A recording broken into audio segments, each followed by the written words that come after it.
melintasi gunung tinggi, bagai raja wali, melintasi badai hidup, di bawah tembak sayapmu, bawaku terbang tinggi, melintasi langit biru, bagaikan raja wali.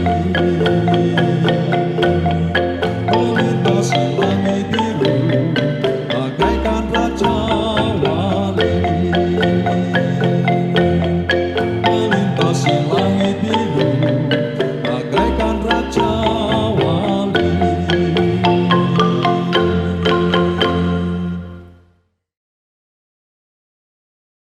Selamat pagi Bapak Ibu, saudara-saudari pemirsa Hikmat Pagi yang terkasih dalam Tuhan. Berjumpa kembali dalam program Renungan Hikmat Pagi hari ini. Sebelum mendengarkan firman Tuhan, marilah kita datang kepada Tuhan, mohon tuntunannya. Mari kita berdoa. Tuhan, terima kasih atas berkat-Mu pada pagi hari ini. Dan sekarang kami akan mendengarkan firman-Mu. Semoga apa yang kami dengarkan ini dapat kami terapkan dalam kehidupan kami sehari-hari. Dalam nama Tuhan Yesus, kami sudah berdoa. Amin. Jadi, tema renungan kita pada pagi hari ini adalah taatlah pada Yehova Rafa. Firman Tuhan akan dibawakan oleh Pendeta Angga Prasetya. Bacaan diambil dari 2 Raja-Raja 5 ayat 14 yang berbunyi demikian. Lalu, ia turun, membenamkan dirinya 7 kali dalam sungai Yordan, sesuai dengan perkataan abdi Allah itu. Tubuhnya pun pulih kembali seperti tubuh seorang anak kecil, dan ia menjadi tahir. Demikian sabda Tuhan. Syukur kepada Allah. Selamat pagi Bapak Ibu, saudara-saudari yang dikasihi Tuhan. Masih dengan latar belakang kawasan Curug Ratu di lereng Gunung Slamet. Dan kita dapat melihat bahwa kawasan ini sudah sangat tertata dengan baik, jadi nyaman untuk dikunjungi, dan debit airnya juga cukup besar, namun masih aman untuk didekati, dan walaupun musim hujan, ternyata airnya tetap jernih. Mari bersama-sama kita merenungkan firman Tuhan. Dikisahkan, Inosensia, seorang perempuan saleh dan terhormat. Ia mendapati kenyataan pahit bahwa ia mengidap kanker payudara. Seorang dokter memberitahu bahwa penyakitnya tidak dapat disembuhkan dan ia dapat memilih amputasi yang dapat memperpanjang hidupnya atau ia tidak berbuat apa-apa. Pilihan apapun yang diambil Inosensia, kematian tetap tidak jauh darinya. Oleh karena itu, dengan putus asa ia meminta pertolongan Tuhan. Suatu malam Inosensia bermimpi bahwa Tuhan meminta dirinya untuk menunggu di tempat pembaptisan. Dan perempuan pertama yang dibaptis di tempat itu harus ia minta untuk membuat tanda salib di depan payudaranya yang terkena kanker. Inosensia melakukan hal tersebut dengan taat dan ia sembuh total. Terkadang Yehova Rafa, Tuhan yang menyembuhkan, hanya meminta kita untuk melakukan hal-hal sederhana demi kesembuhan kita. Sama seperti ia meminta Naaman, panglima Raja Aram yang sakit kusta, untuk pergi mandi 7 kali di dalam sungai Yordan melalui nabinya, Elisa. Ujian ketaatan adalah maksud dibalik perintah yang sederhana tersebut. Pada awalnya Naaman memang menolak keras untuk taat kepada perintah Tuhan, dan dengan gusar ia berkata, "Aku sangka bahwa setidak-tidaknya ia datang keluar dan berdiri memanggil nama Tuhan Allahnya, lalu menggerak-gerakkan tangannya di atas tempat penyakit itu dan dengan demikian menyembuhkan penyakit kustaku. Bukankah Abana dan Parpar, sungai-sungai Damsyik, lebih baik dari segala sungai di Israel? Bukankah aku dapat mandi di sana dan menjadi tahir?" Namun setelah mendapat saran dari para pengawalnya untuk melakukan perintah yang sederhana tersebut, maka ia bertobat dan bersedia taat melakukan perintah Tuhan. Alkitab secara jelas dan terperinci mencatat ketaatan Naaman serta membuahkan hasil. Dan buah hasil ketaatannya, maka turunlah ia membenamkan dirinya 7 kali dalam sungai Yordan, sesuai dengan perkataan abdi Allah itu. Lalu pulihlah tubuhnya kembali seperti tubuh seorang anak dan ia menjadi tahir. Naaman dan Inosensia taat kepada perintah Allah, maka mereka disembuhkan. Jadi, taatlah kepada Yehova Rafa. Dalam setiap kesulitan ada harapan yang Allah siapkan, ketaatan adalah kuncinya. Mari kita berdoa. Bapa di surga, kami mengucap syukur pagi ini firman-Mu boleh mengingatkan kami bahwa Engkau dapat memakai berbagai cara untuk menyatakan kesembuhan bagi kami.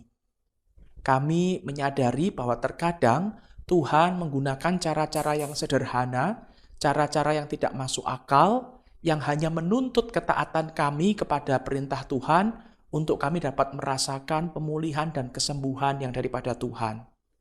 Oleh karena itu, ajarlah kami untuk peka terhadap suara Tuhan, terhadap perintah Tuhan yang akan membawa kami kepada pemulihan, membawa kami pada kesembuhan. Tolonglah kami ya Bapa, anak-anak-Mu, agar kami dapat selalu taat akan perintah Tuhan.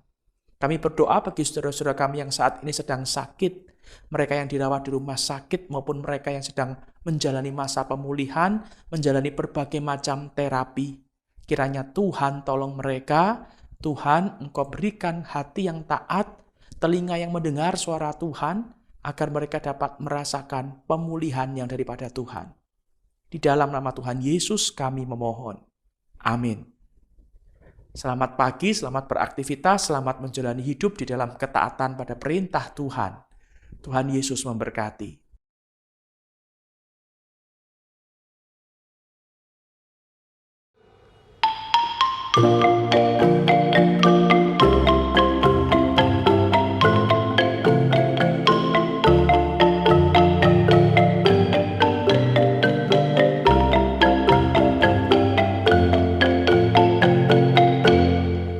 Aku ingin selalu berada di hadirat-Mu.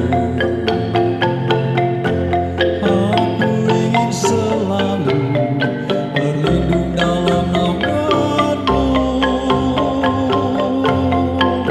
Di bawah kepak sayap-Mu, Kau bawaku terbang tinggi, melintasi langit biru, bagaikan raja wali. Bagai raja wali, melintasi gunung tinggi. Bagai raja wali, melintasi badai hidup. Di bawah kepak sayap-Mu, Kau bawaku terbang tinggi, melintasi langit biru, bagaikan raja wali. Aku ingin selalu berada di hadirat-Mu. Aku ingin selalu berlindung dalam naungan-Mu. Di bawah kepak sayap-Mu, Kau bawaku terbang tinggi, melintasi langit biru, bagaikan raja wali. Bagai raja wali, melintasi gunung tinggi. Bagai raja wali, melintasi badai hidup. Di bawah kepak sayap-Mu, Kau bawaku terbang tinggi, melintasi langit biru, bagaikan raja wali.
melintasi gunung tinggi, bagai raja wali, melintasi badai hidup, di bawah kepak sayapmu, kau bawaku terbang tinggi, melintasi langit biru, bagaikan raja wali.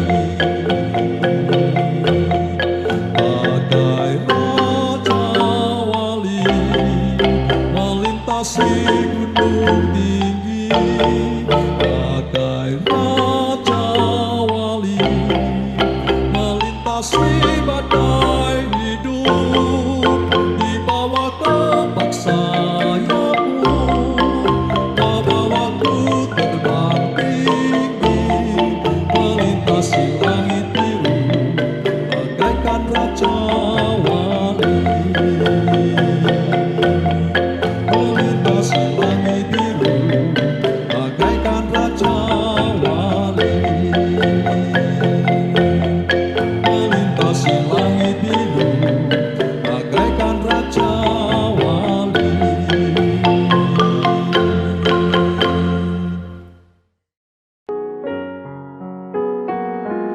Salam sehat selalu. Perkenalkan, saya Petrus dari unit usaha pemberdayaan kesehatan masyarakat. Jadi hari ini kami mengadakan pengukuran kaki palsu dalam rangka melanjutkan program pemberian kaki palsu bagi klien yang membutuhkan kaki palsu. Jadi tujuan pengukuran pada hari ini adalah memastikan bahwa apa yang akan kami berikan kepada klien-klien kami ini tepat guna, tepat sasaran untuk keperluan dan kepentingan mereka. Pada hari ini kami mendatangkan 2 klien, yang satu berasal dari Pucang Gading dan yang satu berasal dari Jambu, tapi lebih dekat wilayahnya dengan Sumowono.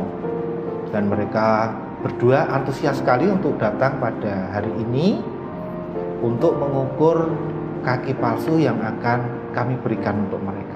Perkenalkan, saya Noel dari Pusat Rehabilitasi Yakum Jogja. Di kesempatan hari ini, saya dan tim melakukan proses pengukuran kaki palsu dalam acara program Biji Sawi Yakum.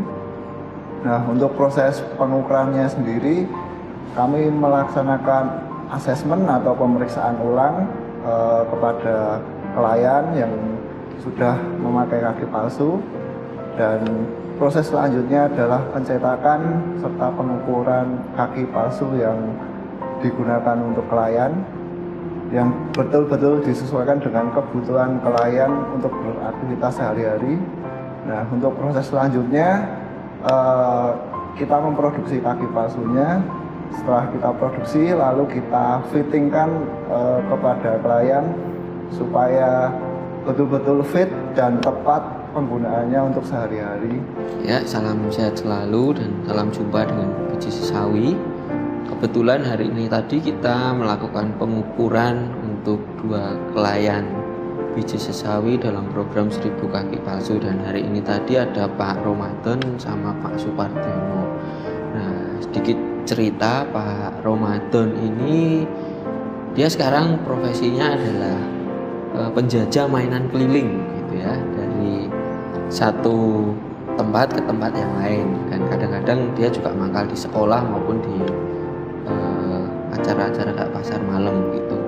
Sedangkan Pak Supardiono ini dia adalah seorang sopir truk, tapi lebih banyak kuli bongkar pasir dan kerikil gitu.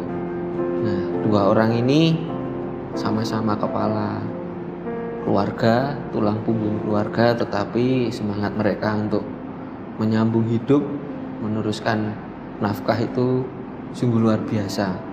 Apapun kondisinya, mereka tetap berusaha untuk bisa memberikan yang terbaik. Uluran tangan kita membantu mereka melangkah untuk membangun masa depan. Ayo kita wujudkan mimpi mereka, karena setiap langkah begitu berharga. Mari ambil bagian dalam program 1000 kaki palsu dari Yakum melalui aksi Paskah GKI Karangsaru. Persembahan aksi Paskah dapat dikumpulkan di kotak kolekte maupun transfer ke rekening GKI Karangsaru.